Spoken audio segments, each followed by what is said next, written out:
نسائهم تربص 4 أشهر، فإن فاءوا فإن الله غفور رحيم.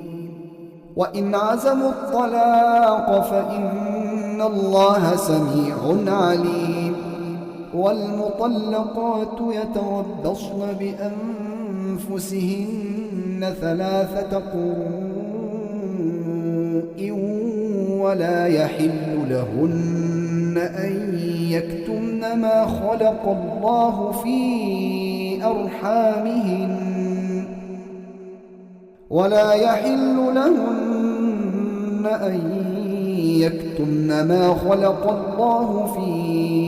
أرحامهن إن كن يؤمن بالله واليوم الآخر، وبعولتهن أحق بردهن في ذلك إن أرادوا إصلاحا، ولهن مثل الذي عليهن بالمعروف،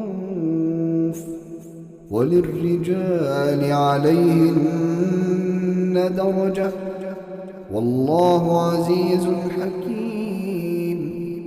الطلاق 2، فإمساك بمعروف أو تسريح بإحسان. ولا يحل لكم أن تأخذوا مما آتيتموهن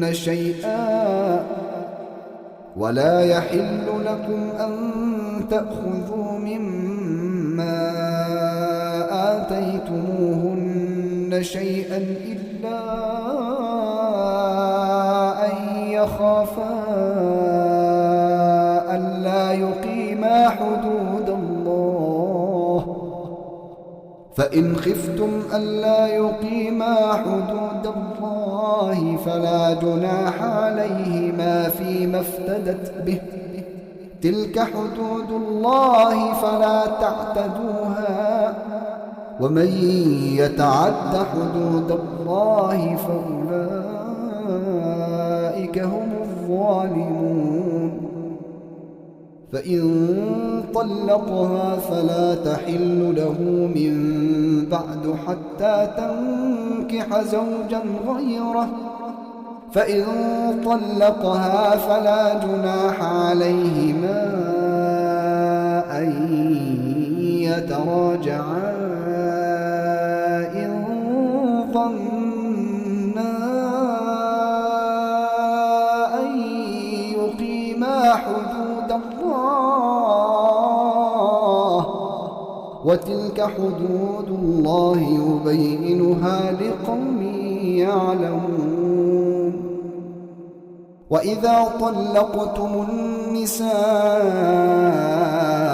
فبلغن أجلهن فأمسكوهن بمعروف أو سرحوهن بمعروف، ولا تمسكوهن ضرارا لتعتدوا، ومن يفعل ذلك فقد ظلم نفسه. ولا تتخذوا آيات الله هزوا، واذكروا نعمة الله عليكم وما أنزل عليكم من الكتاب والحكمة يعظكم به،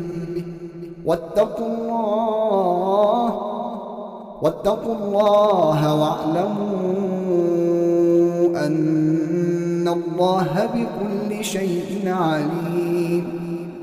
وإذا طلقتم النساء فبلغن أجلهن فلا تعضلوهن أن ينكحن أزواجهن إذا تراضوا بينهم بالمعروف، ذلك يوعظ به من كان منكم يؤمن بالله واليوم الآخر، ذلكم أزكى لكم وأطهر والله يعلم وأنتم لا تعلمون والوالدات